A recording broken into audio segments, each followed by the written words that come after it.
She didn't never ready, so. Go You know ahead. what, go ahead. Hit the button. Yeah. You ready? Got it? All right, so thank y'all for having this forum today. I am Brett Dunham's current president, business agent for Amalgamated Transit Union 732. So you asked the question, what have we done? I'll say that I did every step when it comes down to representation. Starting off as a member, going into a steward, being chief steward, and going into a full-time officer as vice president of maintenance. I held that position for 2 terms. This is my first term as president. Some of the things that I've done in general is got ATU 732 politically back involved, where even like today, I'm dealing with Senator Warnock. In the past, you've seen also, as well, even small cities and counties who we've dealt with, from Stonecrest to Clayton County as such. In addition, I worked and got our apprenticeship program back and up and going, which was one of the senators has awarded ATU $2.5 million to actually get this program up, and actually gave us a full facility to actually run this program. It's a lot of things that I can cover. I'll even say no arbitration, no contract negotiations, have, I'll say, close to 30 years of experience. Pretty much 29 of those have been within being a steward of some sort or in a representation position. So, like I said, I started over in bus, moved over to rail car maintenance, have represented every department pretty much in MARTA as well. I've covered the private side of it, which I've dealt with Transdale, Viola, First Transit, MV, Gresham, ATS, and just to name a few when it comes down to representation. So I've represented from operations to maintenance. So in general, that's what I have. That one in 3 minutes. See that? Okay, we're gonna start off, come on back up here, brother. We're gonna start off with, I'm gonna allow 3 questions right now to come from the audience before the panel get their question. So who would like to ask the president, Mr. Candidate, Mr. a question? Anyone in here would like to ask him a question? Okay. As president of ATU 732, with the current policies, regulations, and rules and contract that we have right now, did you do anything to bring them up to date or make sure that the office had adequate, up-to-date information? So it's kind of a vague question when you say the rules and policies. Anything that you do to make it up to date, to bring things up to date. Everything that I have found is outdated, and I want to know, as the president oversee everything for our local union, do you have any knowledge of things being outdated, or did you try to bring things up to date, current, where new people who didn't know anything could get information or knowledge on how our union works? All right, so I was trying to get the gist of it. So I'll say it sounds like more so it could be the bylaws. The bylaws is actually a standard. So the only way to actually change the actual bylaws is to actually submit a proposal for it to be read at the union meeting and voted on. So as president, I technically don't change that necessarily. I can input a proposal to actually have it changed, but any member has that same right. when it comes down to update the bylaws. So we do have bylaws that's been updated. It's been kind of put out, but the last one was in 2004, but we have a current one more so of things that's in between, but we did issue those out during meetings and different sort of stuff. So what year is the one that you issued out? That's around about 2000, I'm gonna say about 2012, ballpark, if that one. And it's basically everything that was new that was sent up to international because they have to approve it and actually send it back. But we As don't long have as it's matched the actual general constitution and bylaws from international. But we don't have anything that's at the location that we have now, at our Union Hall. No, we have that information. It was received from international. Trina? I mean, just to piggyback off what she's saying, to make sure I understand exactly what you're saying. So are you telling me that we have, bylaw books that have been printed from 2012 that we have available for the members? Is No, that it's what you're just saying? updates. No, we Oh, just got just the updates, updates okay. that came back from international. So Not nothing- new bylaw books, but the 2004 is still in place with those amendments. Okay, I just wanted to be clear. Okay, another question? Before we go to the panel? Actually, I do. Okay. Good afternoon, Mr. Well, speak up now. In regards to what you would do as potential candidate for this president position, do you see a need in training for different positions, starting with the head on down? Like, Very much so. My last platform when I was running, when I talked about education from, actually we gotta have from the membership up to the president, president all the way down to the membership. So we did provide, I wanna say about 40 plus training classes, but a lot of people didn't receive that communication, which was kind of a shortfall. But we did have a large number of people who did participate in those training classes. I think we gotta go in a different form to try to incorporate to get more people involved to actually do this training. Because I think that's one of the key things that we are lacking as far as firsthand knowledge, because a lot of people run off of what I call it, the rumor mill or hearsays. You know, somebody said it and they believe it and they run with it. Okay, I'm gonna let, one more. Only thing I want to ask, Brett, going forward, what do you see happening with this union and the local as far as getting better in communication? Well, that was kind of a struggle coming in, 2 months in to this term. We had to be kind of creative. A lot of people say they didn't like Zoom. Some people say they didn't like Facebook Live.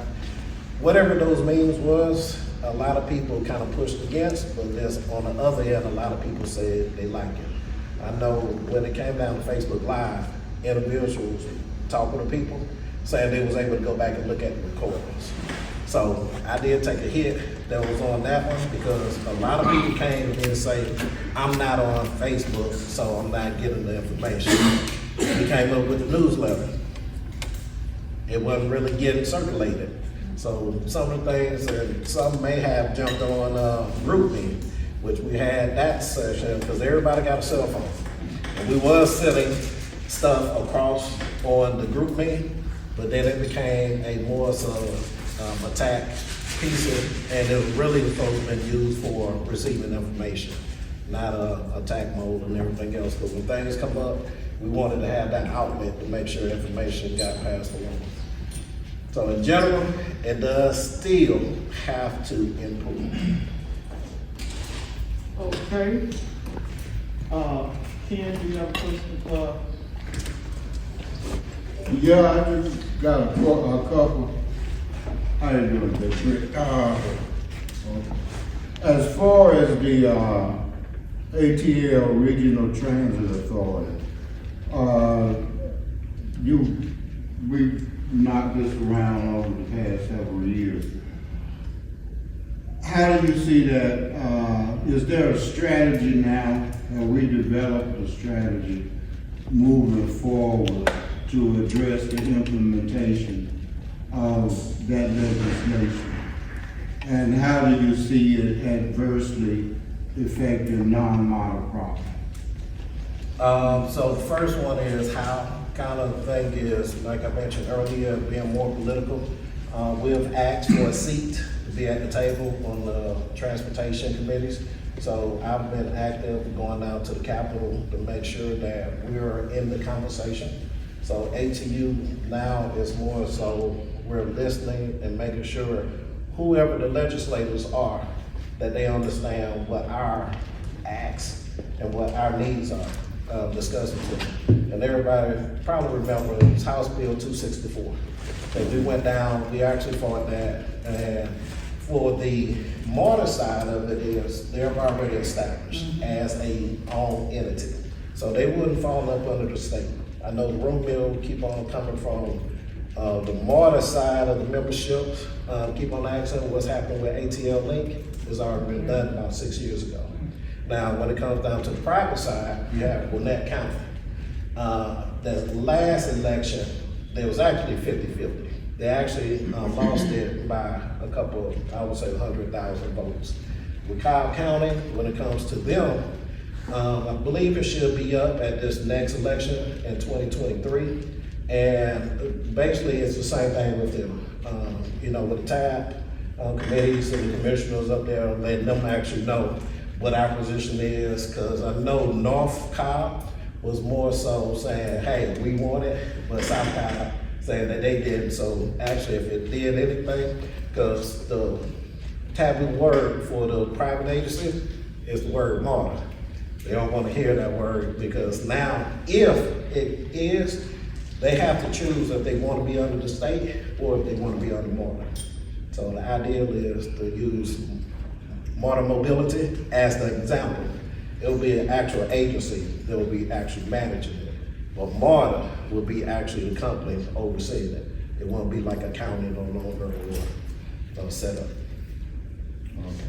The other question was, as president, how would you, if MARTA does manage the non-MARTA properties, how would you merge seniority? So it wouldn't be a merger because it will still act as its own entity. It won't be like, I'm gonna show my age now, it won't be a Delta and Eastern type of situation where you're gonna combine those two. Greyhound or Trailway? Yeah, Greyhound Trailway, but that's a little further, But it wouldn't be a setup, they will still be their own entity. That's why I used the example, because we already got what I consider a model to go behind, which is like the MARTA Mobility.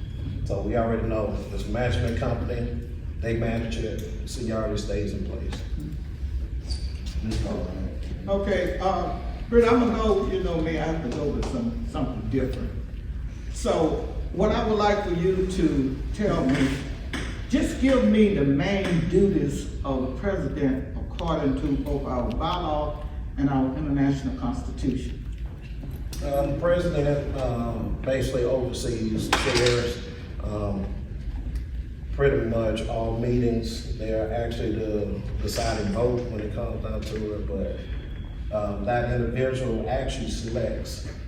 Pretty much it's supposed to be all committees, but being in positions, I'm allowed to be Ps, but technically my responsibility is to select all committees when it comes down to it. As far as outside, that I've said earlier, politically, that's the responsibility of the actual president to go to all the county meetings, government agency meetings, to make sure that they stay abreast of everything that's going to affect transit.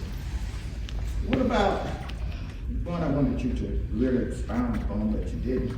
What about your responsibility as far as making sure that all officers perform their respective duties?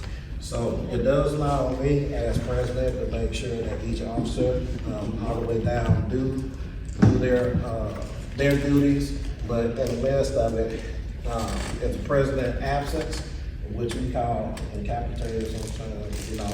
The second vice president actually takes over, but my responsibility is to oversee the actual duties.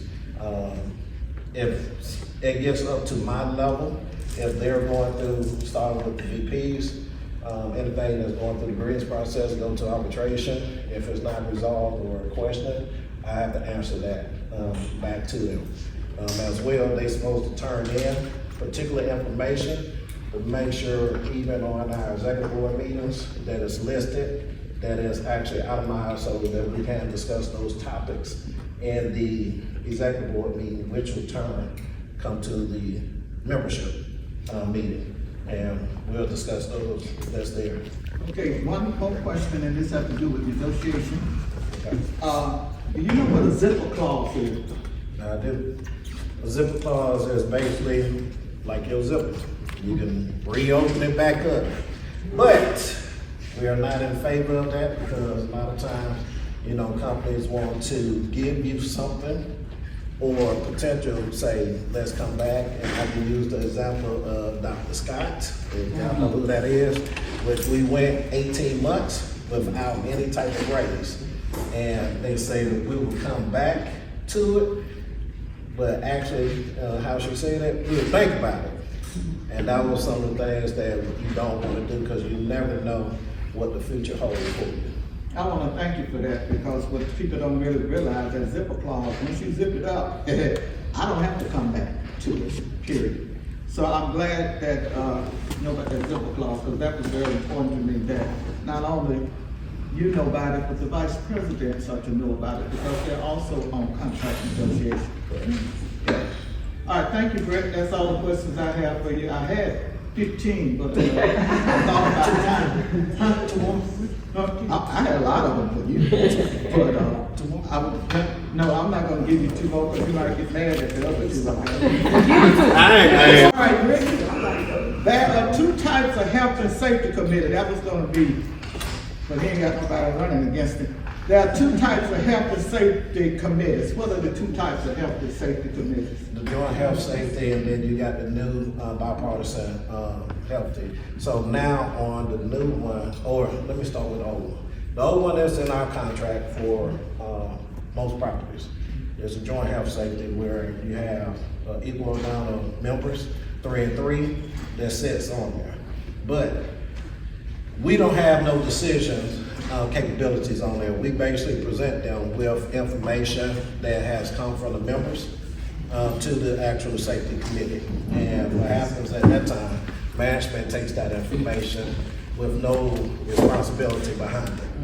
Now, when it comes down to the new one, which is the BIL, or the bipartisan infrastructure one, this is one that I've been talking about a lot at the meetings. It's the 507 under the bipartisan.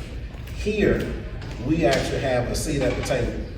It's an equal amount of members that'll sit at the table, but if you decide to bring something to the table, the company has to look at it to see about implementing it.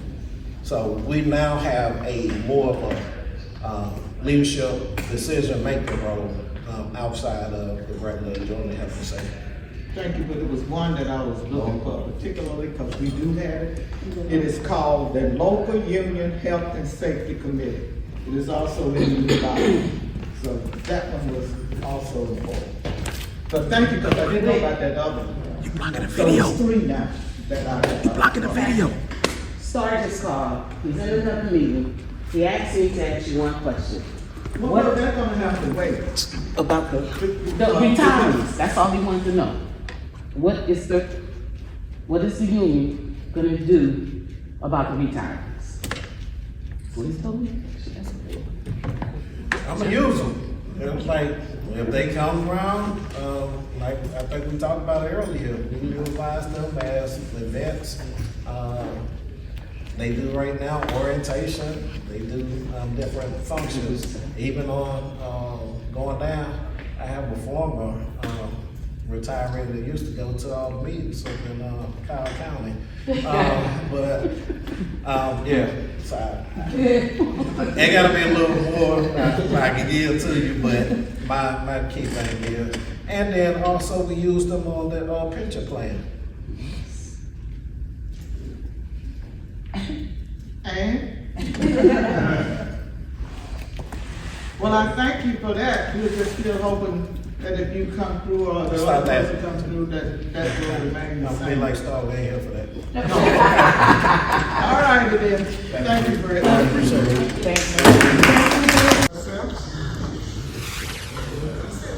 First of all, I want to apologize to everybody for being late. Had to take care of some business with the wife. That comes, you know how that is, so had to handle that. But I'm Reginald Davis. I've been here 16, going 17 years. I'm out of building and support. I've been student. I guess you started student like a year after I was here. Brother Coleman was brother that taught me. I've been in a host of other activities around here, but that gets long-winded and it's by nothing. But I will say that I've contributed to the well-being of Marty and his children with some of the work that I've accomplished here at Marty. Start finding a way. Okay, any questions? We're gonna allow, but we don't have but 10 minutes, so I can't have but 2 questions out of here. Yes. Okay, my question is, how can I say this? Well, her concern. Okay, so you was in the union, you was active, I do remember that, and then all of a sudden you stopped dealing with the union, so why do we want you as the president? Well, because when you were removed, You wasn't removed, but okay. Because Is that I don't know personal? what's Is that personal? removed or not. yeah, Is that personal? Okay, I just asked. Even when then, you still work for the union. Angela, But let me answer the question. let me say this. I did. But let me say this. Even though that may have happened, let me say this. I still continue to advise and work with maintenance, even though I wasn't allowed to. Okay, so that never stopped. It's people that know my work, and I still remain active in that regard. Does that satisfy that? One more question. Yes, ma'am. From the audience. Of the person that shouldn't have been. No more questions from the audience? I got one. Okay, what is I it? didn't know you was removed.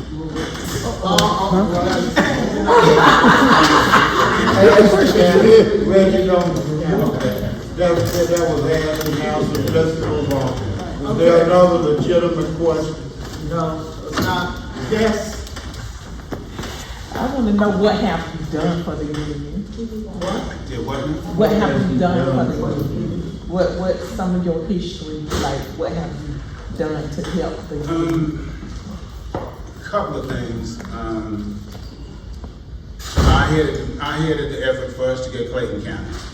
Okay, that was a pretty good deal there. Also, there was an incident where a president had done some things that was unethical and kind of put our membership at harm.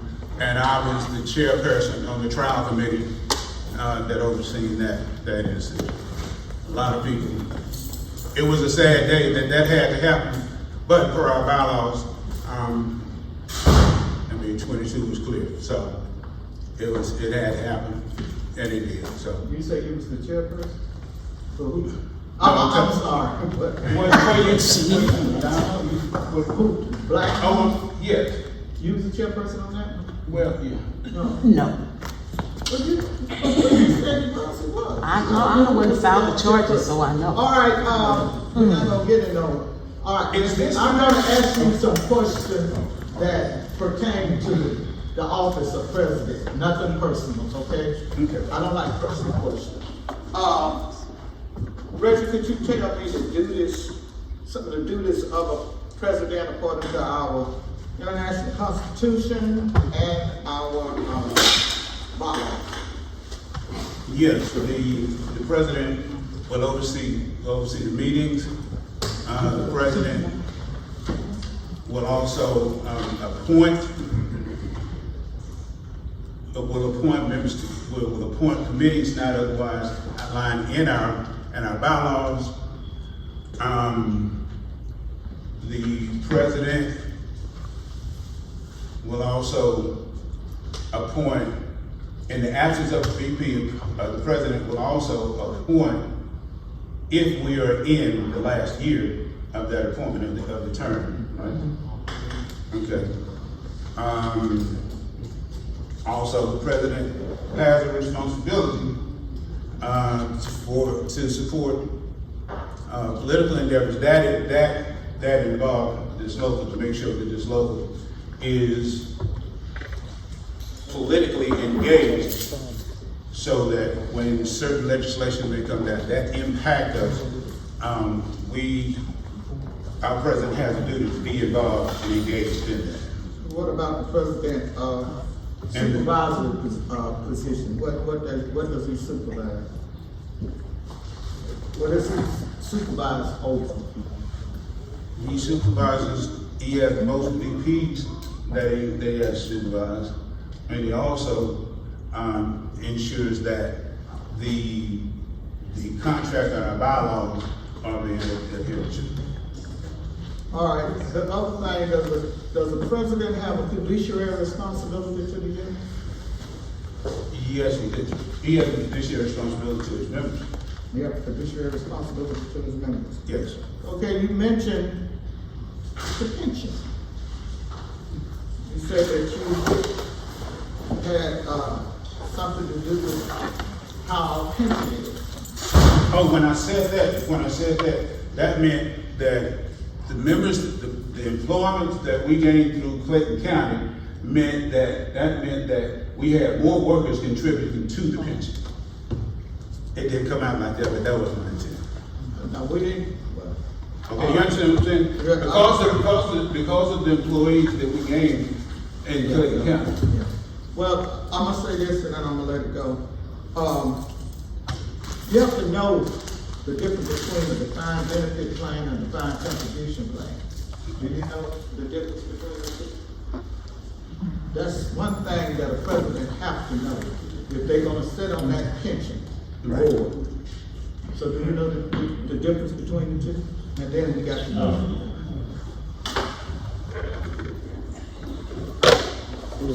And define, and this we're talking about retirement, right? We talk about defined benefits, the plan that we got. What's the difference between a defined benefit plan and a defined contribution plan? It's a difference. Right now, I can't miss that. Okay, always remember defined benefit plan is a plan that your money is guaranteed. Defined contribution plan is not. We have a defined benefit plan. Okay. I have no questions. Yeah, the union is going. Okay, my name is Angela Hamby. I am currently the Vice President of Maintenance and the Non-Martyr Properties. A little bit about myself, you gotta work with me in a second. I've been in the union for over 25 years. I come from bus maintenance at MARTA, which I did for 23 years. Then I went and to Cobb County Transit and worked as a technician over there. I served on the board for 2 terms. I've been a steward for almost 20 years. What I see moving forward, what I have been doing is working on the stewards being trained up to help us fight the violations that's on our CBA, the changing of the working conditions, becoming better at their job, anything to assist them. Been working on the one-on-one training a lot.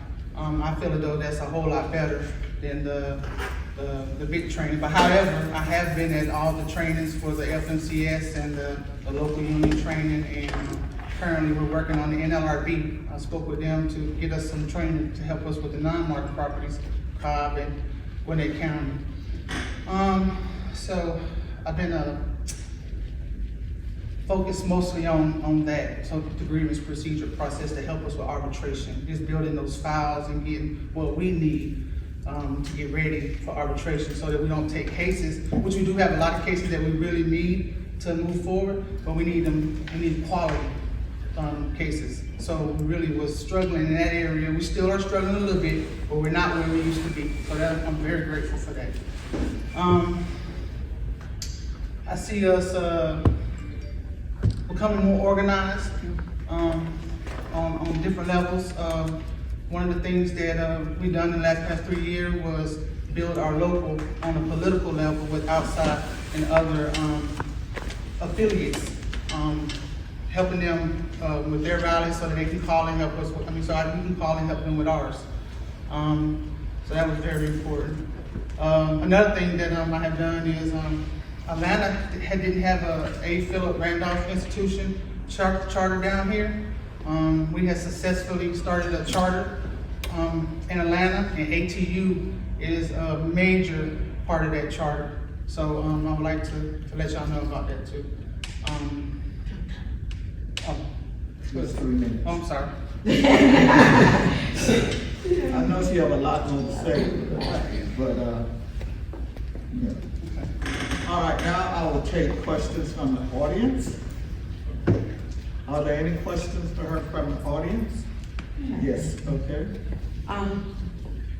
You said that you all are working on training and getting better quality of grievance so they can go to arbitration. What have you done as of now to implement that? Part of the stewards that I felt though that needed help with, I committed Saturdays and Sundays, all outside of my regular schedule, 8:30 to 5, have worked with stewards one-on-one, over 20 of them, to make sure that, you know what I'm saying, they learn how to build their cases up.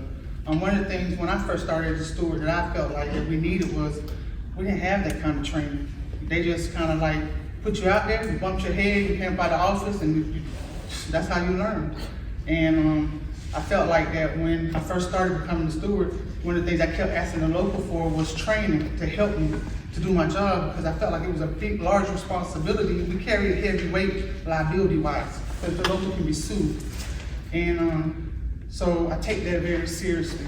And a lot of our stewards don't quite understand the liability piece of our local overall being a liability. We can be sued for fair duty to represent and not doing what we're supposed to be doing. By being vice president, do you think any of that was? One question, please. Okay. Anyone else? Okay, in the back. Yes, okay, Can you speak up where I can hear the I'm from question? a non-MARTA property, so in the training that you said that you would, get the stewards, is there like maybe a section to where it would identify which stewards are best at what? Because you can't be good at everything. But if you can identify those stewards who are best at grievances, you can kind of steer the membership towards this steward can help you with grievances. This steward is better at representing you. Is there any type of program? Yes, in we there? have many different types of stewards. We have a shop steward, which is mostly they represent the grievances and the working conditions. We also have the informational stewards who mostly go out and communicate with our membership to, you know what I'm saying, get what we need to get out there. So there's many types. We have a safety stewards that they're mostly for our local to go around and attend these labor management meetings for the safety meeting we have once a month at the location and to help assist that. So we have many types of stewards. Well, what I was asking was, is there something within this that you're doing right now that would identify which stewards are the strongest at doing what, so that you could push the membership towards what they really need and not necessarily have your time wasted? If you send me a steward that's best at representing me, but what I need is a steward to help me write this grievance against the company. I'm saying, like, is there something in place that will help you identify those so that the membership on that particular at that particular garage will know, okay, go to Avis versus, going to Break. You know what I'm saying? Like, if you need a grievance, go to her. Okay, now, that was right there, the question, that was completely. I'm just asking, I thank you. just wanna understand exactly what you're asking me. So about grade, maybe, are you speaking more so of like grading stewards on the, Not necessarily or great. critiquing them? Not, I'm just saying some are not as strong as others, but if you can get me the strongest one I need for what I need, pointing to them. The members have a right to choose their representation for steward. What we have been doing for the past over 3 years is making sure we have 2 stewards to go in there at a time. That way, one can take note, one can also be a witness, one can also, we've been very successful in the maintenance area. Because if I catch something, I might not catch everything, but you might have caught something. And so 2 is always better than 1, or 2 is always better than none. Okay, thank you. Question and a Question. Okay, so I hear about it. It's yes, I'm a retiree, but you know I'm out there all the time.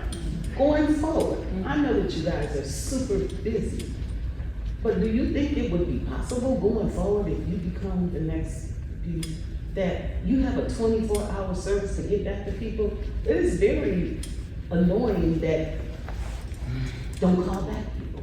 Even if you don't, not you. Period. And give them something. I don't have an answer for you, something. And that's what I keep hearing. The officers don't call them back. Okay. I particularly return calls, and I even help, even when I communicate with individuals or members, say if I don't answer my call right away, to text me. You know what I'm saying? So I communicate many different ways, and pretty much return the calls. Okay, any questions? Too much. I do have a question. I wanted to ask a question. Being that I'm a union member for ATU, but I was a previous a member from the sister property. I wanted to ask a question about those sister properties when it comes to your position in maintenance and overseeing the transportation department over at Cobb and Gwinnett. How can you bring that group of people into the mix to make them feel as if they're not left out there? What knowledge are you going to bring to them that is for that particular department in transportation? What we have done, even at Cobb and Gwinnett, is to train the stewards and to get the members to step up, and the stewards that are already currently there to assist and help them. You know what I'm saying? And also to recruit new stewards coming in. So a part of the training that we did with FMCS, some of it was on non-market properties like Cobb and Gwinnett, and to encourage them to come to the meetings to learn and to ask that question so that they can get familiar with their contract and our bylaws. Okay. We've been a lot of Saturday training. So, I know that there was a maintenance meeting established, and I do get that during the pandemic, there wasn't any meetings. But since we have been back meeting, I haven't seen any postings for the maintenance meetings. And I know that was created so that they would have a voice, because, you know, as us operators, you know, we have a lot to say when we get to the meeting, and that's our only, you know, time to speak. So, when are the maintenance meetings gonna start back? And, cause as I've been out, a lot of the, people at Gwinnett and Cobb, cause there's a lot of fairly new people there. They don't know about the maintenance meeting, and how are you gonna get the communication out to let them know that you have this meeting? It's for you guys to have your voice, to bring your stuff to the floor. Right. So our maintenance meeting has started back. The postings have been posted at those locations, non-market property and including market property. At our last meeting, we had, which I was very happy, we had over 16 people to come, which normally is not a big turnout of it, but we have been doing our maintenance meetings. Okay, are there any other questions from the audience? So I'll come to Mr. Howard. Good evening, how you doing? Great, how about yourself? All right. You mentioned the training. How many active stewards do you have at Cobb right now? And at Gwinnett? Okay. Right now in Cobb County, we have probably about active students, but we actually, if they're stewards, but there are activities based on them, so we can encourage them to be more active and learn. But right now, Wanda is mostly representing the stewards up there. Peter, is a steward, Audrey is a steward, Lavelle is a steward for maintenance. So you have 2 senior stewards and an executive board member. Correct. Because I know Audrey's she's a new steward. She's still in training, and the other one that you just talked. But, I don't know. As far as, She didn't get it from there. You know, Gwinnett County, we currently have,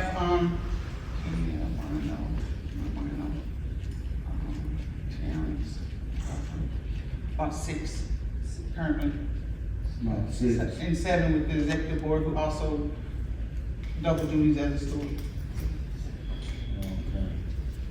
As far as, let's go back to Carl again. The tab meetings, does the ATU continue to have, because I'm not there anymore.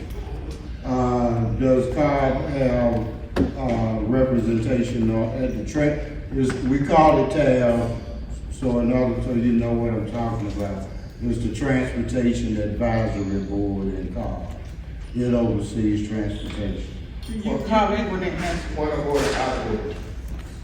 I just want to say whether it's out of order. Gotta say out of order. It's not out of order. President, business agent. Well, she can say that. so lately the tab meetings have been virtual, so you have to request permission to get on there. Every month I request permission for access to there, and I am denied that access virtually. However, doesn't stop me from making sure that I know what's going on up there, that we get representation up there. So Drew, who is the representative for Cobb County Transit, I've been working with him, and then I also keep tabs on the minutes I keep notes on the minutes from the tab meetings. So they're in my office in the binder for Gwinnett and Cobb. Okay, I'm looking to why you're not denied, why you've been denied access, because those are open meetings because they're public. Right. You know, so, You have to get permission to get the code to get in there. So I've applied and everything. I mean, send them the things to let me into the meetings. I'll give Lisa a call. As far as Gwinnett is concerned, there's been a lot of complaining going on in Gwinnett. In fact, they have at some point wanted to separate from the main local. How are you approaching, that situation over there? Right, to continue to get the information from the local to Gwinnett County. Normally it goes through a process. It's supposed to go through the stewards, to the chief shop steward, to the executive board, and on up to me, and vice versa, all the way back down. But because we've been having issues with that information getting funneled up there, and the correct information getting funneled up there, not just, tweaked into somebody else's perspective or something like that, is to make sure that I continue to go up there to post on the board. So what we did was at Cobb and Gwinnett County was the union board, make sure that they have their postings up there and the information coming from the local to go up there. To also educate the stewards and to help the stewards become better so that I can assist them in doing their job correctly. Okay, I'm gonna do a parliamentarian question because I think that's important. And I'm gonna give this because somebody just did it. There's only a time when a person can speak without being recognized by the chair. What is that called? Point of order. No. It's called a raise to a point of order. And that person don't have to wait to get recognized by the chair. Even if somebody else is talking, they can interrupt. But after they do raise their point of order, like you said, then it's left up to the chairperson to tell them whether or not they're in order. So, no, but you can do it because it's called raised to a point of order. So, I just wanted to address the question. raised to a point of order. All right, thank you. All right, the next question that I have, I wanted to get that because he did it. So that's why I wanted to bring that out because he did it.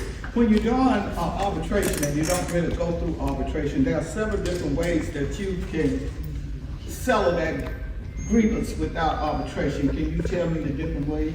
Yes, through mediation, through FMCS, no, it's not terminate the case, but through mediation, and also continue to work with the companies on trying to get it settled without having to go to arbitration and spend the amount of money, because it costs a lot of money to go to arbitration. What about the last chance agreement? Yes, we can do last chance agreements, as an option. Well, have you ever heard of the ad hoc committee? Ad hoc committee? Yeah. No, not so. Okay, I want everybody to be aware. Good, no, and you know, an ad hoc committee, special committee that is formed when you're going to arbitration and you're not gonna go to arbitration, just one time, this committee is formed and then they deal with specific information. And once that information or once that is settled and brought out, then they no longer exist. And we did have one, what was that, 690, what was that grievance? You know, Which one? the one dealing with the, rail operators coming. 977. 977 was the first time we ever had an ad hoc committee in which we didn't go to arbitration, because Marley didn't want to go to arbitration because they knew they were going to lose. So we formulated the ad hoc committee, and that is another way if you don't want to go to arbitration, and it's less costly because you pick people from the union side and you pick people from Marley side. High up, not low management, but high up management, and high up management in the union, so that that particular situation can be done. All right, I got another question. It says, the NLRB, as you know, is an independent federal agent created back in 1935 by the Wagner Act. It was changed again in 1947 by the Taft-Hartley Act, and it was changed again in 1959 by the Mandel-Griffith Act. Now, my question to you is, does the NLRB have the power to enforce its orders, or do they have to seek enforcement through the U.S. Court of Appeal? For which one, MARTA or the non-MARTA? MARTA is not under the NLRB.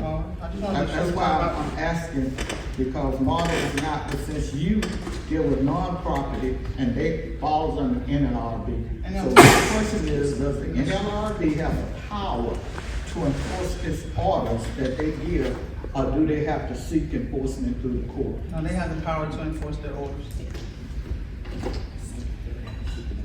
Sometimes, but most of the time, the NLRB have to, orders must be enforced through the Court of Appeal. There's a whole lot of courts of appeal, that's why you see so many NLRB cases in the courts. United States Supreme Court, 1964 Cats Act, is because they really, it's not independent to enforce it. They can give an order, but if a person appeal that order, they have to go through the court system. One last question for you. Yes, ma'am. Impact, what is that? Say it again. Impact. Impact, EMPA. impasse or impact? Impact. Impasse? Mhm. I don't take like that. When, you ask me what it is? Yeah. Okay. When the union and the company cannot agree or come up with an agreement on a situation or issue or problem. Thank you. You're welcome. Always been union. I've only had 3 jobs as an adult, and all of those jobs have been union jobs. I started out with IAM Machinist Union. Then I went to Teamsters 728 and 528, and now I'm here at MARTA. I was a shop steward from 6 months after I started here. I have been a shop steward, a chief shop steward, a board member, and an acting vice president at one point in time in my career. What I want people to most know is that I am people person, and I am a person for the people. I'm gonna always have our best interests at heart. I'm gonna always fight for us. And I say us because it's not a you, it's a us, because I'm a part of the membership as well. So whatever I do that's gonna help you is also gonna help me. I am about inclusion and education. What I've seen over the last few years is that we have had a disconnect when it came to communication and education for our members. And that's something that I would like to see back. I would like to see our stewardship grow. I would like to see us do a tier system as far as stewards. Because as the young lady said earlier, everyone is good represented. So one of the major things I think we need for stewards is a line of stewards that's gonna just give out communications. Because that's a big problem with our members. They don't know, they have to hear stuff from word of mouth, and it should not be as such. We should always want our members to know and not to let management have control over our thoughts and what our local is doing. We should not put ourselves into a good position to where management can always say, oh, it's your union fault. And that would be our fault if we don't communicate our message to our members. The last few years, I have not been represented.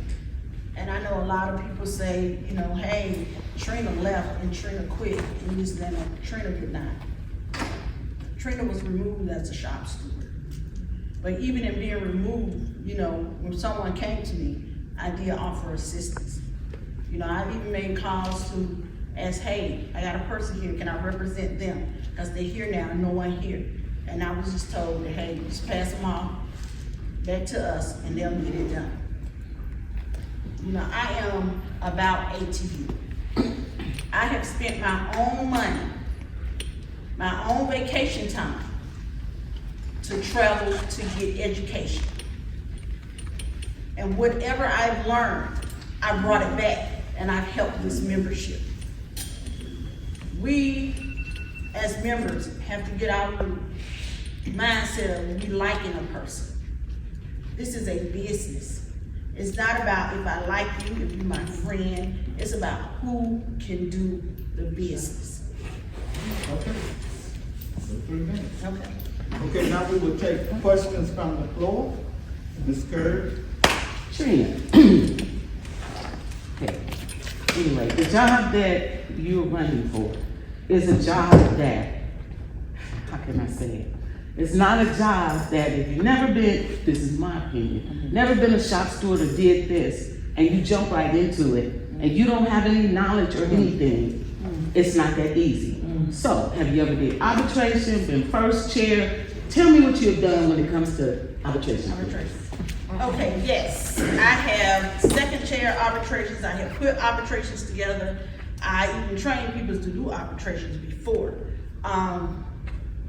And Ms. Pat can tell you, I have, when I was the acting vice president for 9 years, when she took over, I gave her a listing of everybody who had a grievance, who had arbitration, what step they was at, and where we needed to go next with that. Arbitrations are not easy. They are not easy.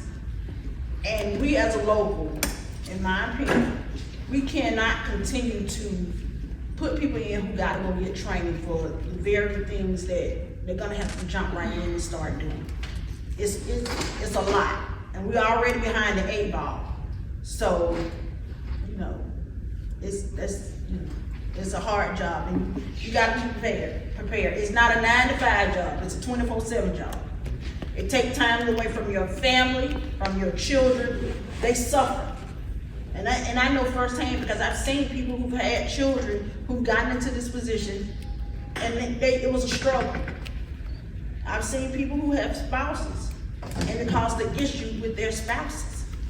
So when you step into this position, I ask that everybody really take to heart what this is gonna entail, because your phone is not gonna stop ringing. You're not gonna stop being on call. You're not gonna have to stop getting out there and see people.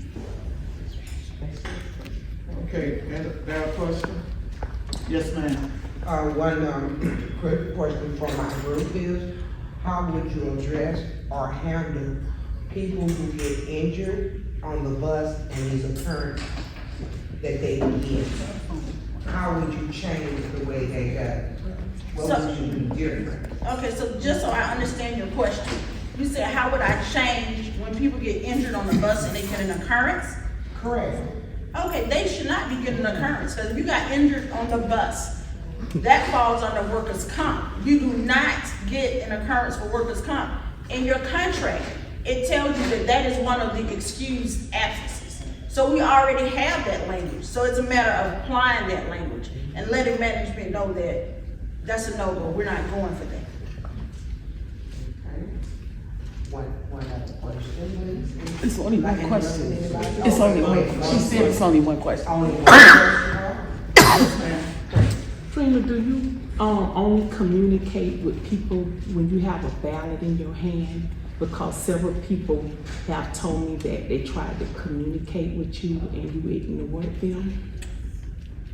That is incorrect. I don't know who it is that said that, but if. There's no dialogue, Katrina, don't No, I'm asking the question. Don't Okay. answer that. Okay, all right. Okay, any other question? No other question either. There's only one question per person, I just want That's to make sure I it, understood. one question per Not a person, problem. thank you.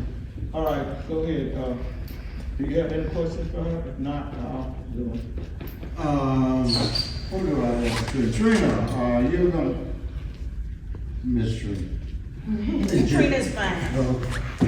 You are, as Vice President of Transportation, you are second in succession to the presidency. Britt, as you know, is and I don't think I'm speaking out of turn, is a hard man to deal with in the office. You know, what skills do you bring to be able to substitute for him, especially at model board meetings or at a COG meeting? You know, are you aware of all these other properties? There are times when Britt may be out of town, and those areas need to be covered. So, what is your take on knowing what's going on at Gwinnett, what's going on there? You have a vice president of maintenance, but you are still second chair. So, as I stated before, it's about inclusion. In order to be successful in the vice president's spot, you can't go in with a closed mindset. You have to be open and willing to work with whoever's there. And as I told you all before, it's about the people. It's not about me as a person.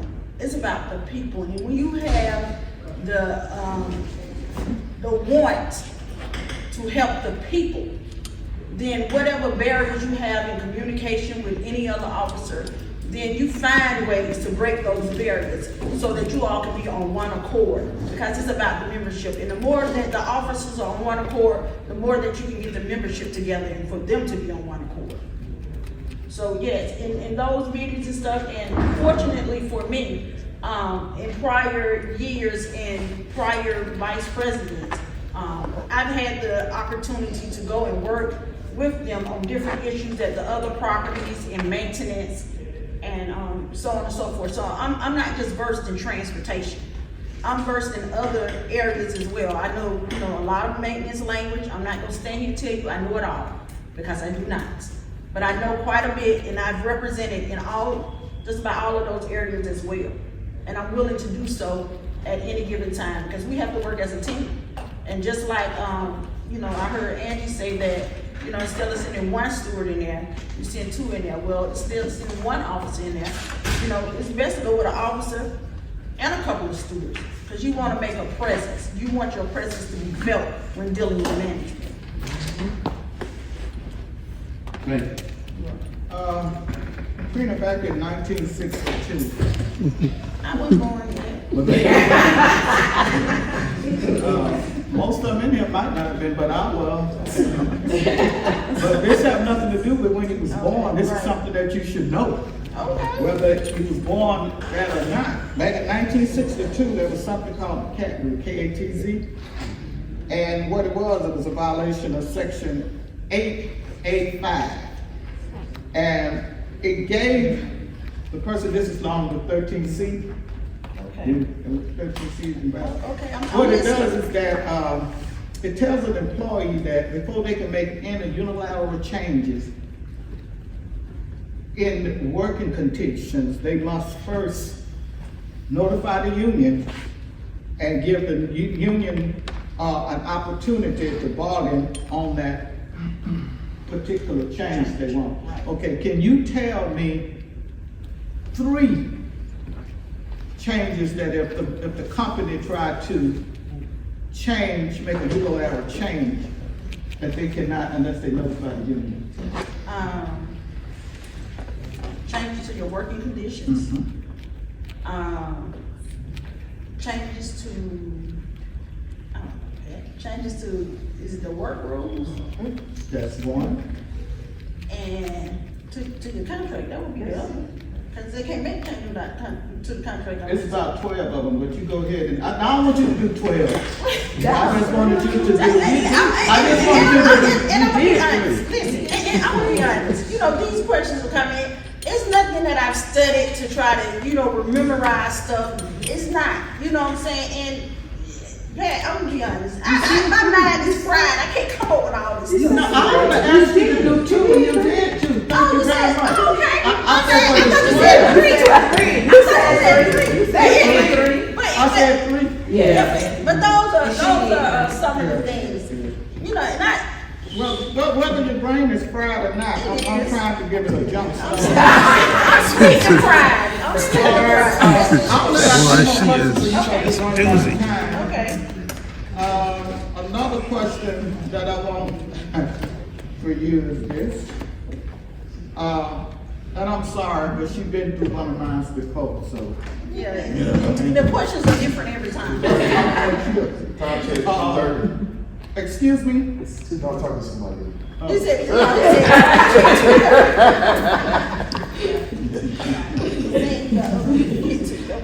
Okay. The other thing I want to say, to ask you is, I can't be too hard. Unfair labor practice, what is that? Unfair labor practice is when the company isn't negotiating fairly with the union on the issues of the workers. Dealing with what? You could be dealing with, Collective bargaining. collective bargaining, yeah. All right, my other question for you, Have it's 2:30. I can do another one. I know, I said, I'm telling you it's 2:30 because you got other Oh, candidates. it's That's 2:40. all. Oh, no, it's 2:30, isn't it? Okay. You have the 5 W's when you're writing briefs. So I need to know what is the 6 W, the 1 H, and the 1 R when you're investigating briefs. Wait a minute. The H is the how, the R is the remedy, and what was the other one? The 6 W's. Oh, you want to, the who, what, why, when, where? Who, what, when, why, where? No, that's 5 of them, it's 6. Well, if you ever want to investigate grievance, there's one on there that's mentioned twice. And that's why. WJT. Why?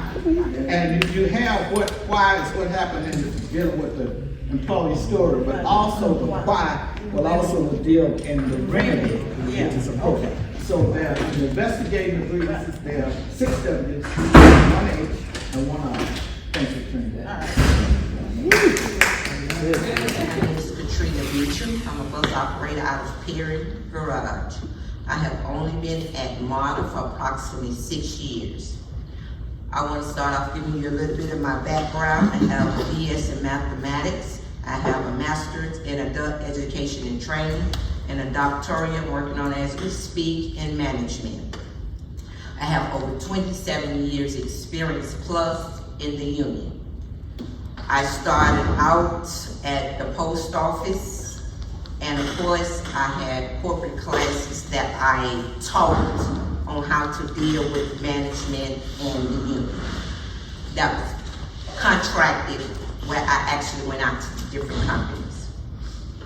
When I came to MARTA, I did not come to MARTA to get into the union.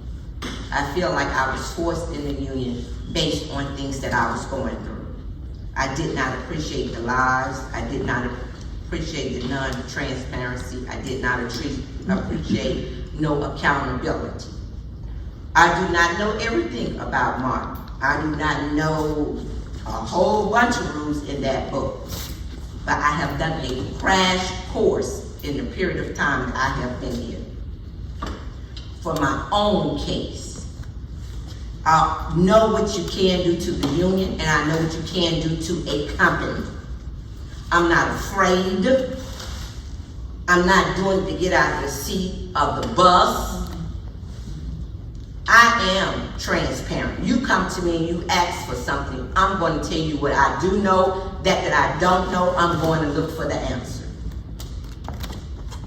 I'm not intimidated by no male, none no female. And I definitely have a problem with a male trying to look down on me because they don't know me or know my credentials. And I told you I came from the post office. I had to held most of every position in the post office. Not all, because I haven't been a treasurer. So I've also been through different places throughout the United States, trying to figure out how other companies run their union, how they interact, how they call in people to ask them for help. When you are afraid, if it's a company like MARTA, where you get your same paycheck from the people who you have to go up against. I think that's a big problem with our membership that we must rebuild. We can't continue to allow our people to get out of the union, because once the union is gone, it's not coming back. I don't care what you do and how you try to do it. Once we don't have any membership, it's over. So the questions that I'm about to get, I might tell you I don't know, but I will go and find them. And I do utilize my time not only in the union now as nothing. I help my people. They have come to me, and yes, they say, oh, the union told me not to talk to you. You mean to tell me you that intimidated by me to tell your membership not to come and ask me a question or not to get information from me? Something is wrong with that picture. You should have all the help that you can get. And if I get this position, I'm telling you right now, this historian who's sitting in this seat, she gonna get so many darn telephone calls, she don't even know it's funny. That's if I get this seat. Because she has proven to me that she has knowledge. And even if I don't get the seat, if somebody asks me something, I still hope she will allow me to use her to help the membership. Ready for questions? Okay, we got questions coming from the floor, young lady. Yes,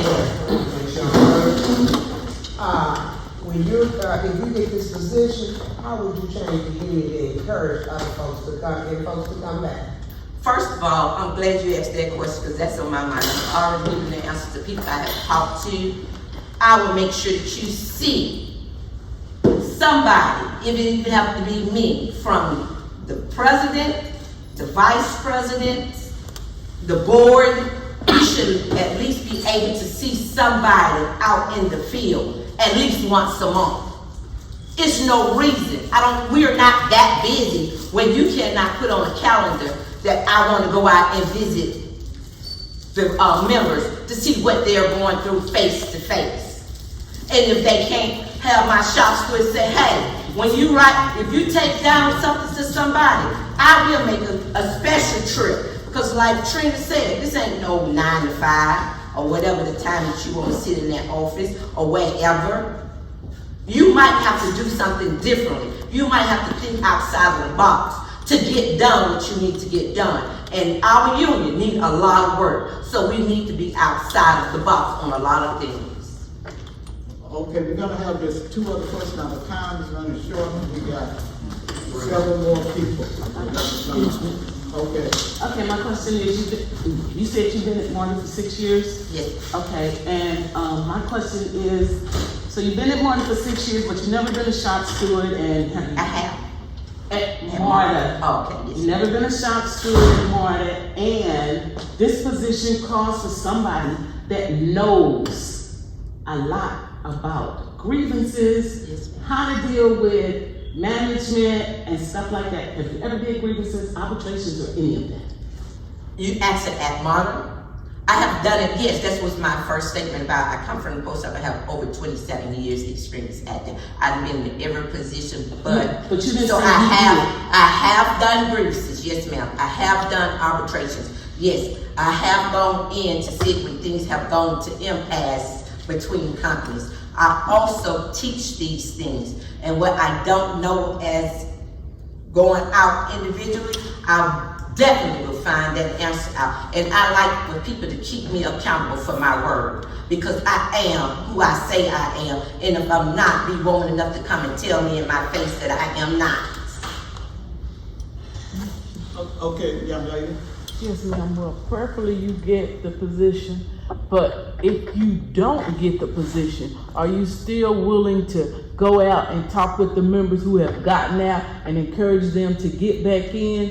Or the people who are thinking about getting in, are you still willing to go out and help those new people to encourage them to get into the union? Yes, ma'am. I don't know if Britt will back me up on this, but I have gone to our president and I do not have a union position. And I have said, hey, Britt, they coming to me telling me they want to get out of the union. Tell them they don't need to get out, because I help. That's my personality, that's my character. It's not about the position or the title or to get off that bus for me. It's about knowing the importance of a union. So if I don't get the position, will I continue to do what I'm doing now? Yes, ma'am. Educate the people on the reason why you should stay in the union. The reason why we can't let this union dismantle, regardless of what the people in the union doing. Regardless of the emotions that people bring in here instead of doing the job. Yes, ma'am, I'm going to continue to make my voice heard, because it's not right. Okay. Okay, thank you. Let's turn it over to no ma'am. I want you this bad. You want me to do these? I got one. One, okay. What about a couple? Good evening. Good evening. Are you familiar with the ATL Regional Transit Authority legislation that was passed here in Georgia, in the regional area? No, I'm not. Okay. Well, she doesn't know that, though. All right. You said it was passed, correct? Not the one that they're talking about now. Something that was already passed. Yeah, what are they talking about now? Okay, all right, we don't have one going on right now. I know you say that you might not know, but some things, you've been here 6 years, Yes, ma'am. so you should know something when it comes to the contract. Yes, ma'am. All right, so I'm not gonna give you the type of question that I give Trina. I might come back with one though. Here's a question. If a PM extra board operator file a grievance, can they be paid for both guaranteed time and other compensation time? You said, yes, ma'am, they could be made whole. You said if a PM Operator file a grievance. grievance, can they be paid for both their guaranteed time and other compensation time? No, they file a grievance based on their money to be paid. They file a They grievance only entitled to guaranteed time. That's what they're entitled to. Now, for you saying that, are they entitled to some more, depending on other reasons that they may have, feel like they should get money for? If that's a part, I'm gonna use for an example. If they are PM operator and they file a grievance, they leave to go somewhere. And, I mean, they leave, get off the bus. They are entitled to that bus time. Let's say that supervisor take them to Caduceus. They entitled to that money as well. That time going to the doctor and that time on that bus because they're still on the clock. Well, that would be still, okay, the correct answer for that, and thank you, because that was almost there, is that whichever one pays the most. Okay. If the other one pays more than the guaranteed time, then you get the other one. Yes. But it's whichever one is paid the most. All right, here's another one. Part-time operators promoted to full-time within 12 months of their hiring. How will they get the next step increase? That's also in the contract. If the part-time operator, it's two different, it would be two different, I do know it's 2 different dates that they would actually have. They would have that hiring date, that's a seniority date, but that they became that full-time operator would be the date that they will get their increase over. Okay, the answer to that, and you was close again, the answer to that is they will combine, for 12 months, they will combine their part-time service and their full-time service. That's how they get that increase. So they might get an increase more than what a part-timer that went straight to, that was not part-time, but that went straight in as full-time. So they get the most, they get what the 12 months, they get paid for combined their full-time and their part-time. All right, one hard question for you, then I'm through with that one.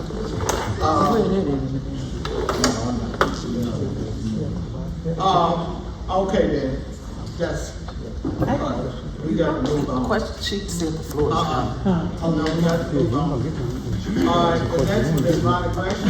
Okay, I do want Gresham to get in on. Okay, my name is Ronnie Gresham. I've been with Model since 1984. That's a total of 38 years. I have been a bus driver for 6 years, and I've been a train operator for 32 years. And you can tell which one I like the most. It will be the train. Okay, during my years, I decided to go into being a steward. And as a steward, I started in 2008. I'm correct, 2008, and I enjoyed it. Ooh, there's so many ignorant people in management. I said, I'm gonna have a good time messing with them. Oh, they are bring them on. And when operators get in trouble, I can get them out. I can get them out of trouble. Whoa, they even put a cleaning person as a director. I said, well, I'm gonna have me some fun messing with him. He may not know it, but it act foolish with me. He don't know his job title. I enjoy being a steward. Then I was put out as a steward because they couldn't take no more of me, because you don't know your position. I even got put out, I was intent on getting fired for sleeping in the exercise room. Okay, how I got myself out of it was the manager, or should I say the general superintendent, did not ask for an incident report the day of. They asked for it the following day. That's how I was able to get out of it. She even lied to get the yard tower supervisor to get me. And this yard tower supervisor said, at no time did I call around to make any move. I said, then she made a statement saying that,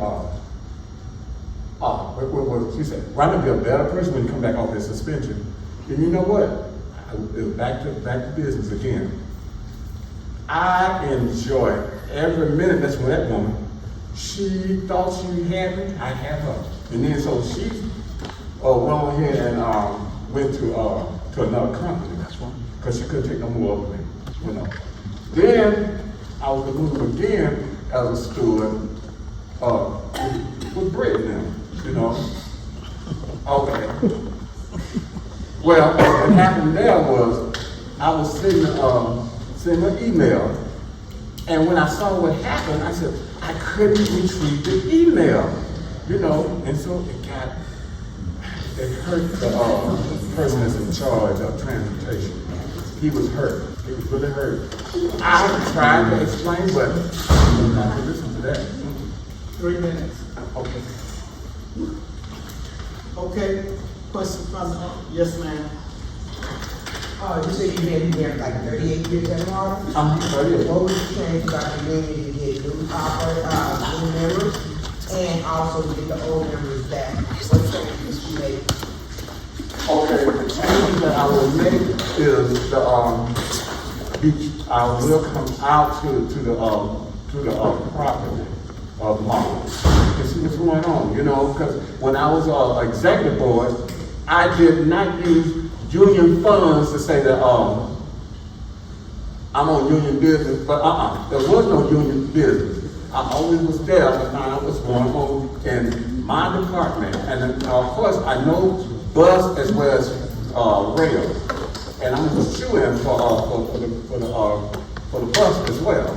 You know, because I strictly stuck by the rules and regulations on bus as well as rail. That's why management has gotten them through in the tower and just said, we might want to let this man do what's in black and white. Am I right, Mr. Banks?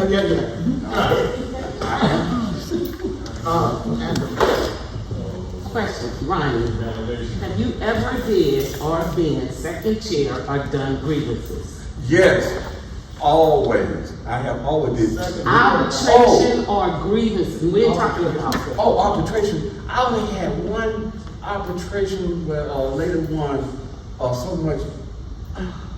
Sonia Evans. You know, Sonia Evans. I was there. Okay. I was there. And he was the secretary? No, I was, so he misunderstood the question. I apologize. Okay, yeah, I mean, have you ever done grievances or been second chair? Not, I shouldn't say grievances, arbitrations. I know you've done grievances, but arbitration or second chair? No. Any other questions from the floor? All righty, now, go ahead, Evans. I don't have any questions for Mr. Gresham. Okay, Ronnie. Okay, Ronnie.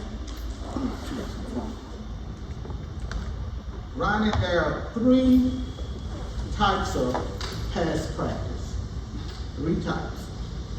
And people wonder about past practice, but past practice can be used on arbitration. And it can be won, because this union have prevailed on winning on past practice. I love it. Run through my blood. But can you tell me the 3 types of past practice? You've been around here for 38 years. I know, I've been around 38 years, and past practice, you know what, can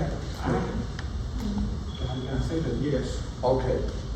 I always want to, management always want, that's past practice, I always actually, this is sort of in black and white. That's what I've been telling for all these years, and they just throw in the towel when I ask them for something in black and white. Okay, past practice is not in black and white. I know, but you know, that's how I've been winning, to get operated off on everybody. About past practice? Yeah. They would come in and say, I'm not, I apologize.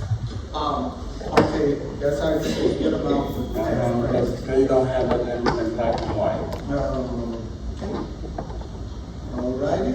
I'm gonna ask you what I asked. Can you give us an answer to it? Can you give us an answer to it? Yeah, there are 3 types.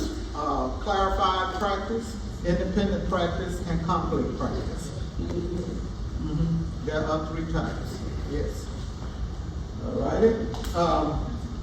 I'm gonna ask you the same question that I asked, was it Trina? Yeah. What is an unfair labor practice? Unfair practice is, wow, you know what? I'll have to go into my running question, I know fair practice is, you got something in black and white.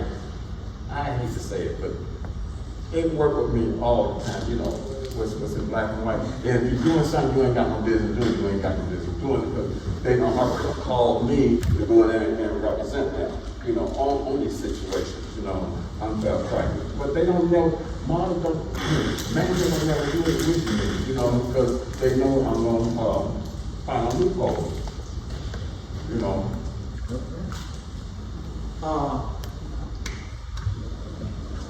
Unfair labor practice, a violation of the National Labor Relations Act or the Public Sector Collective Bargaining. All right, this is the last question for you. What is the recognition clause? Recognition Clause in the contract, yeah. I don't know. Recognition clause in the contract is a provision that recognizes the union as an exclusive bargaining representative. Thank you, Ronnie. Anybody else got any more You can have a seat. You did very good. Thank you, Ronnie. You got 3 minutes to tell us. I'm Sharon Moore. Everybody calls me Shay. I would say I was born into this labor movement. My grandfather, great-grandfather, great-uncles were Bethlehem steel workers. My parents worked transportation, aunts, uncles, cousins, whole family. I originally started my career with ATU Local 1300, went to ATU Local 689, came down here to Gwinnett County to ATU 732. I stayed in Gwinnett County for a couple of years, and I found myself over at MARTA. When I came to MARTA, I just wanted to do my 10 years and get out. I wasn't interested in becoming a steward or interested in anything that was going on. I just wanted to drive my bus and do what I needed to do on a day-to-day basis and leave. What made me get interested in becoming a steward was going into meetings with management and listening to them lie to you constantly, to deceive you.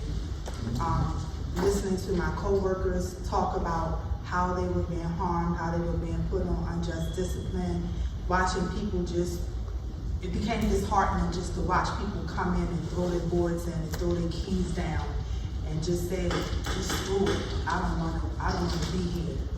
So I came to Mr. Dunham. I met him when I was at ATU Gwinnett. He had asked me to become a steward. I wasn't interested in it. Came to him and I said, Britt, I'm ready. I want to become a steward. He put me in some classes with FMCS. I did individual steward training with Rufus Silas, with David Ward, with Angie Hamby. They all devoted their time into training me up to be proficient on the contract with MARTA and some of the other properties. After being a steward for about 6 or 7 months, I was asked to come and I was appointed to the executive board. And the reason why I was appointed to the executive board is because my coworkers, they thought that the work that I was doing as a steward, they thought that I could bring something good to the executive board. I only have been here at MARTA for 6 years, like Ms. Beecham. I'm not a baby to the transit industry. I'm just new to MARTA.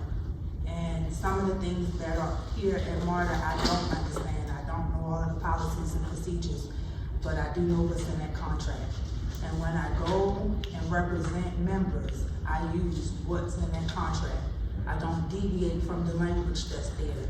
I don't allow for management to interpret to me what that contract means. I make them adhere to the language in the contract. Thank you. Okay. Question? It's one more because people in my group have told me about you. What would you do to the union if you get your position to encourage new members and to bring back old members and make a change to bring the union up to date on the way the union is strong, what would you do different?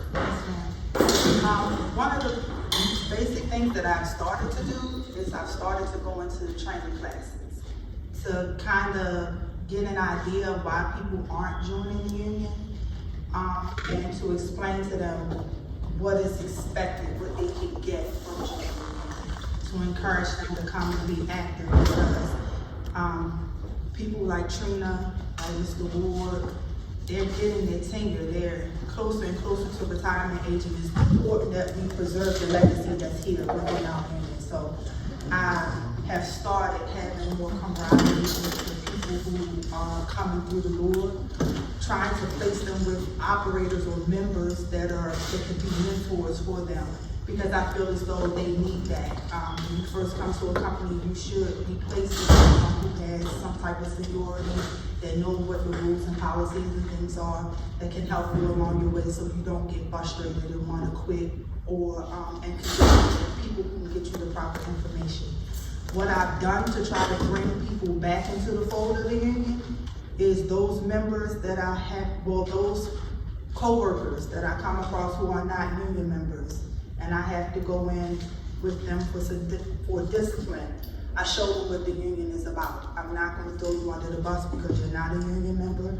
I'm still going to hold the company to what's in the contract. And so far, a lot of people have become members who have gotten out, who weren't interested. They started coming back into the fold because I show them exactly what I show them that I'm about my word.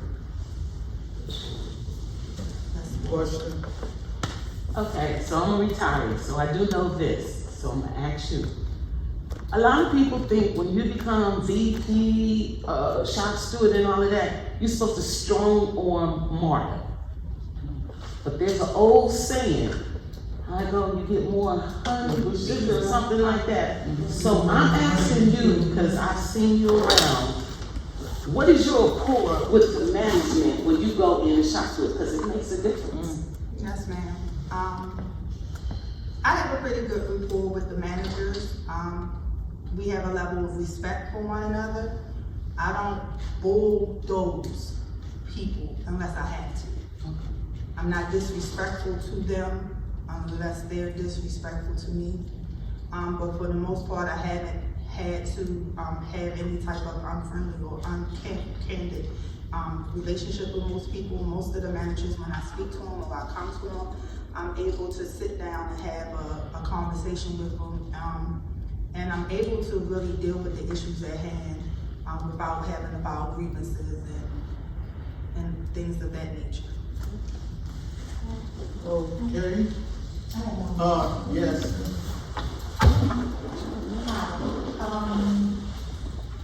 As the VP of Transportation, can you hear me, sweetie?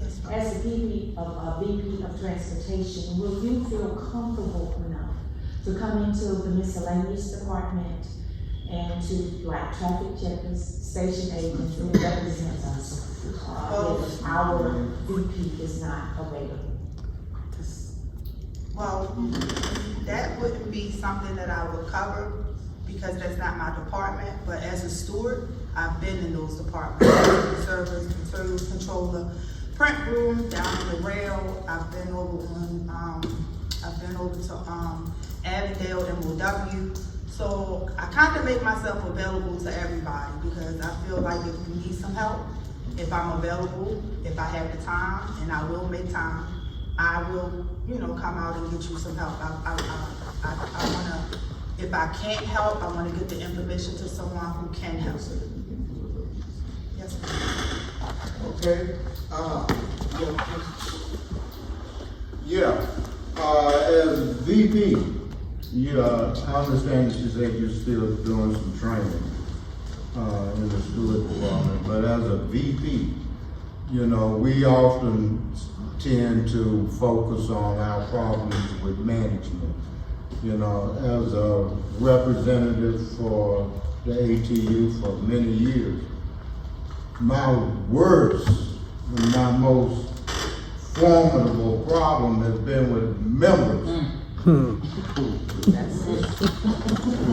So, in the event that you are confronted by a member who is clearly in violation of policy and procedures and work rules, you know, what is your strategy for working with a person who is clearly wrong? So let me make sure I understand your question correctly. You asked me, what is my strategy for dealing with a member who is clearly in the wrong? Yes. That happens quite often. And for the most part, I try to listen to them. I try to be a listening ear to figure out what's going on with them. And then I try to guide them, lead them to the right way of things. I do let them know when they are wrong. I don't do it in front of management. I will caucus to the side or call you later on after a meeting and ask them to, because sometimes we get members that come in and they just won't stop talking. They just believe that they are right in what they're doing and it's all wrong. So sometimes I have to just pull them to the side and just have a conversation with them and explain to them. And what I like to do is show them in a contract where they're wrong. I like to give it to them in black and white. So they're not saying that I said or somebody said or I was listening to anybody else. I like to pull that contract book out or pull out the bylaws and constitution and things and show them where they're making their errors. Good work. That's all I have. That's the only question. Okay, first question. What union is recognized by the state of Georgia?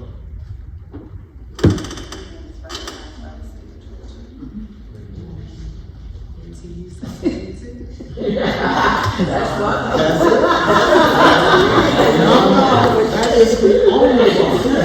That is the only. Georgia doesn't recognize anybody but the ATU number 732 because we are fall under what? No. The Martyr Act. Speak up if you know the answer. I think this is the Martyr Act. Okay, and the next question I have for you is, Trina gave me some reason for mandatory subjects that fall under the 1964 United States Supreme Court ruling.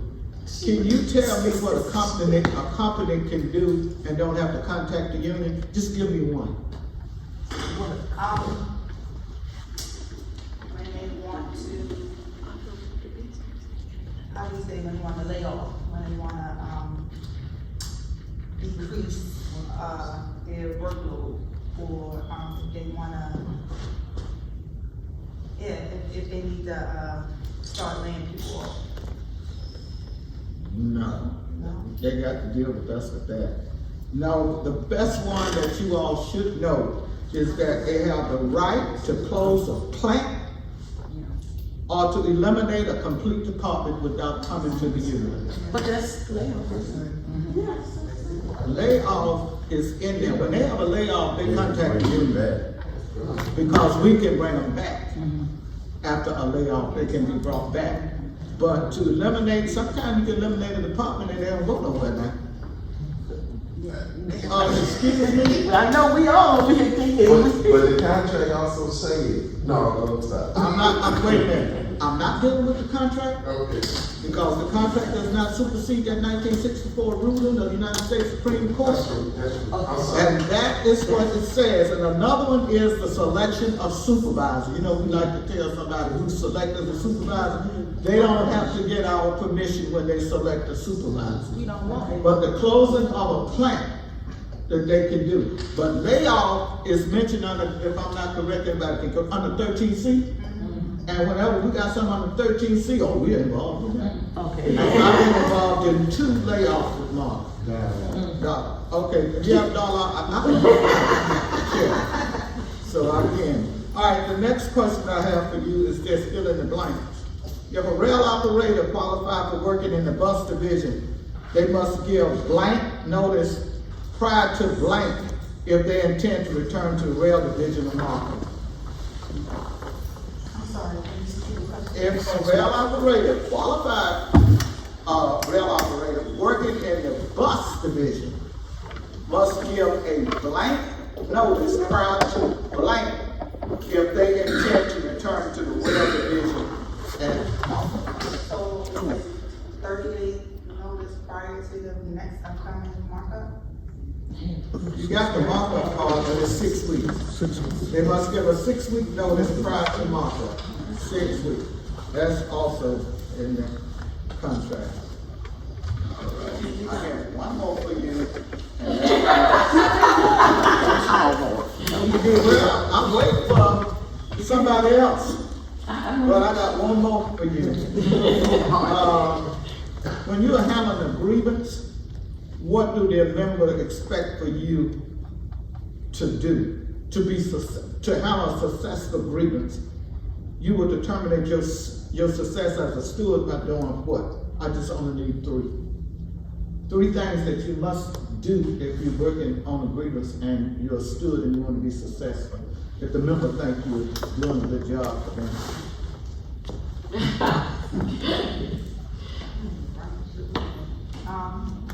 3 things that I need to do to determine if I'm being successful.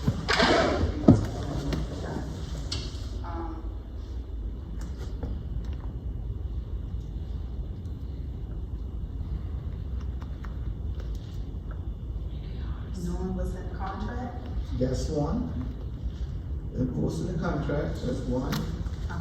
Come on. Protecting their rights as an employee. We can call that working conditions. Okay. And making sure that their remedy is granted. Settling the grievance, that's the word. All right, thank you.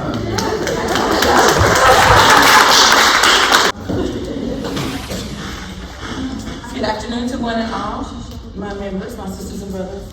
I'm Mrs. Tasha Taylor, and I've been in transportation since '97. This is my 3rd transportation company, by the grace of God. I actually started in Georgia and was introduced, I came from the Sister Poverty of College. I was introduced to the union back in '06, and I was introduced to the union as a shop steward at the time. So I started my shop steward training then, and I'm grateful for that. Since then, switching over to Mark, the last 3 years has been a workforce for me, and I'm grateful for it because I've had the opportunity to learn a lot of different stuff. I've been on the markup committee, and I'm saying apologize for that. I've been the chairperson on the markup committee. I've been introduced to the AFC, which is the Accident Appeals Committee, or when you have accidents. I've also been introduced to TSI training, labor management, joint health safety management, just different, and I've been a shop steward on the ground level. So I'm very interested in fighting for our rights, going for what's right, allowing management to know that we stand for something and not gonna fall for anything. So that's the gratitude I have for them. Is that my 3 minutes? But if you want to stop, that's fine. I will stop. Okay. Questions from the slow young lady? Same question I've been asking everyone, and it's about union. What would you do to bring in new members? What would you do to get the old members back? And what would you change to make sure that everyone in the union feel that they have been heard and that you can change and bring them up to date? Bringing back some of the older traditions that I was introduced to as a newfound person looking in that wanted to become a member.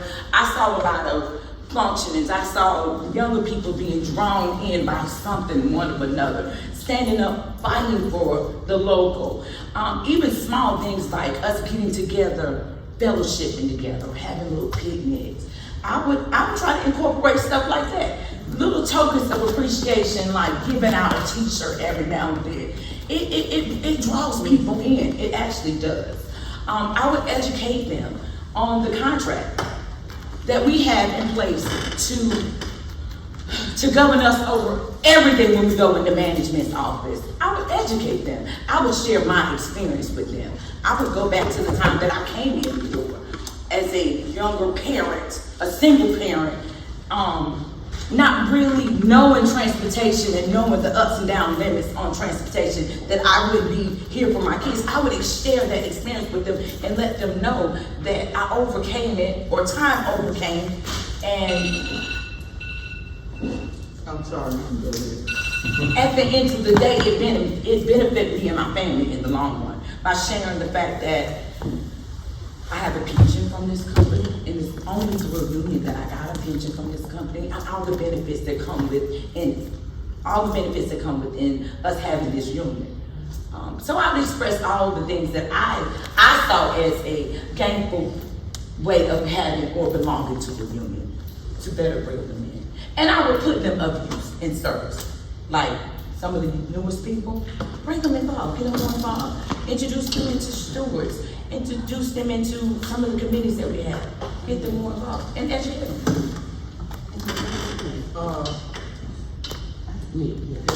It's a two-part question. Have you ever done arbitration, been second chair, and do you believe that if you telling a member to know their contract, that they should know the history of MARTA?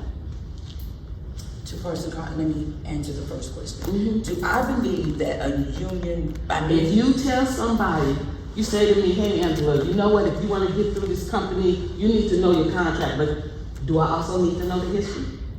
Of course. Okay. Of course. The second one was, if the other one was, you ever done arbitration or second? I've been trained in arbitration, but I would go back to past practice when it comes to my arbitrations moving forward if I were to get this, when I get the position, if I were to get this position. Okay, so you just trained, you never done. I didn't finish. Okay. I'm sorry, I apologize. Okay. Past practice is utilizing for arbitrations, right? That's what I didn't even ask you about past practice. I asked you, have you ever done arbitration or been second chair? And I'm gonna start again. Okay. I'm gonna go and utilize past practice for arbitrations because I've been trained in arbitrations. Past practice when it comes to arbitrations is utilizing former vice presidents as well as the current presidents right now to help me in that first chair while I'm in second chair today. Okay, my question was yes or no to either one. That was all I knew. It was kind of self-explanatory. No, it was yes or no. Thank you. Okay, this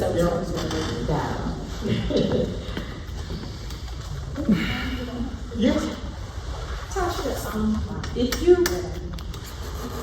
I'm sorry, we got some sidebar because we don't know what past practice is when it comes to.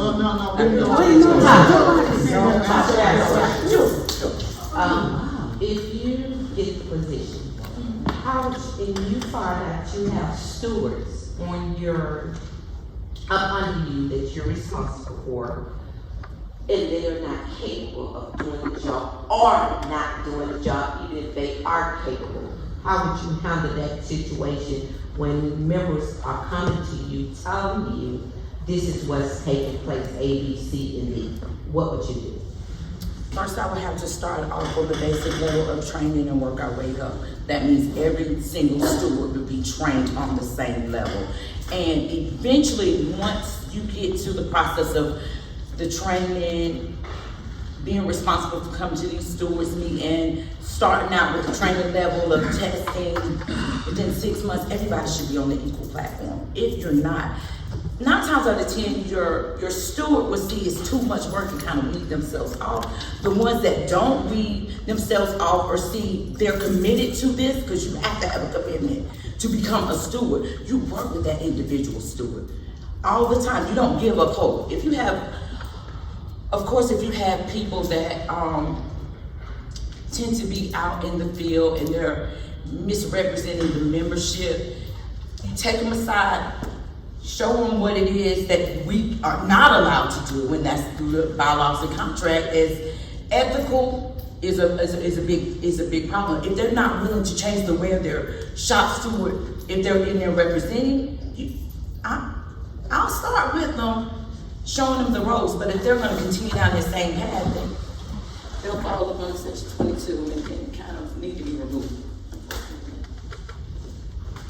But you always give everybody a chance. Any more questions? Okay. Good evening, Todd. Good evening. Okay. Under the ATL Regional Transit Authority legislation, all buses within the Southeast region with the Morris, Carl, Gwinnett, and other smaller transit systems. The buses are gonna have to be branded, even the trains are gonna have to be rebranded. A single bus could cost anywhere between $50,000 and $60,000 to rebrand. So with all these buses and trains that are gonna be rebranded, that's a lot of money, would you say? It is. That's a lot of money. We talked about that down at the Capitol. Knowing that this amount of money is gonna have to be spent, and it's gonna adversely affect us as employees, as our bus operators, as employees of MARTA, what would be your main objective at the next contract negotiation? That you wouldn't take it away from our members, stating we don't have the funds because we need to replenish the funds in order for us to get a raise, because all the funds are being allotted to some different emphasis, like branding buses. I wouldn't want that to be a reason for us not getting a raise. Are those state funds that you're looking at, or are those model funds? What funding source are you looking at? From the ATU, it comes from the state funds. But How much has been allotted by model?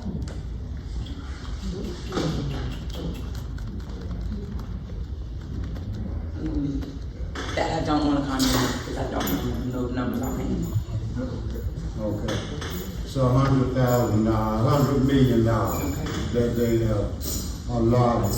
However, when we challenged them on the low ball of $100 million, they agreed to another $100 million, which is done by bond. Bonds.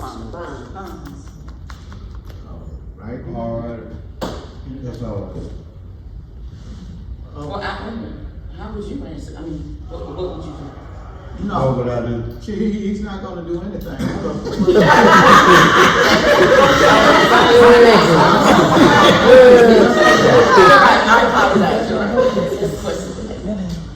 Okay, what I want to ask you is, I asked Ms. Moore about how would she represent the grievance. So I want to ask you, what are some of the things that you need to do to perform your role when you're doing a grievance? What you need to know after that? We're gonna go with all the Y's, the H.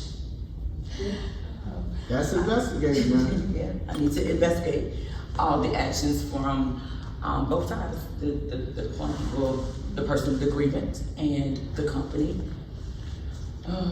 When doing my grievance, I'm going through all the steps. Going through a grievance because I go through a lot. I need to know the remedy y'all paying. I need to listen to the grievant themselves to see what they want, first and foremost. What they want this outcome to be, what they want overturned, or what they want the remedies to be, whether it's economically or whether they want it not, well, taken off their record or removed out of their file or something in place of their file, because they also remove stuff out of their file. Okay. Is that enough?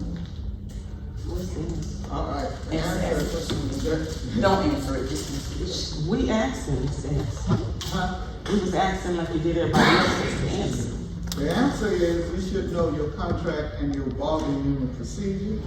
You should know about the state and local laws that will be applied to the grievance. You should know about, there's just a lot of them, contract clauses, that whether or not you should know about health and safety conditions that might be applied to the grievance. But anyway, you did a nice job of explaining, but always remember that when you're doing a grievance, there's certain things you have to look for, whether or not it violates state law, and that way it's written, whether or not it violates the contract, whether or not whatever it violates past practice, all that is included in, knowing how to perform the grievance. Okay, now. That would be a part of the investigation, right? Not really, but you just know what you do to no, they say we'll get out of time. I know, but they said they allowed us a little bit more time. Well, they allowed us some more time. They did allow us, I went out there. They allowed us some more time because after I finish with him, I do want Reggie to have a chance to say something. He's going to take, Reggie, don't leave. Reggie, you want to come up here? Don't leave. I'm going to ask you this question, then Reggie can come up. We want to hear. Okay, don't you walk with y'all ask you this question? Name me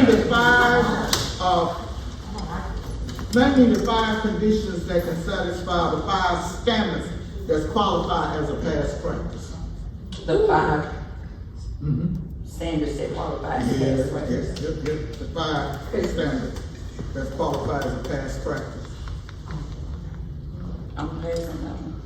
Okay, longevity, repetition, kept doing it, consistency, have not stopped doing it, knowledge, both the union and the company acknowledge about it, and both the union and the company accept it. So those are the 5 things that you're dealing with past practice. I had another question, but I want Reggie to come up. All right, thank you. Oh, sure, I want you to, y'all look at this.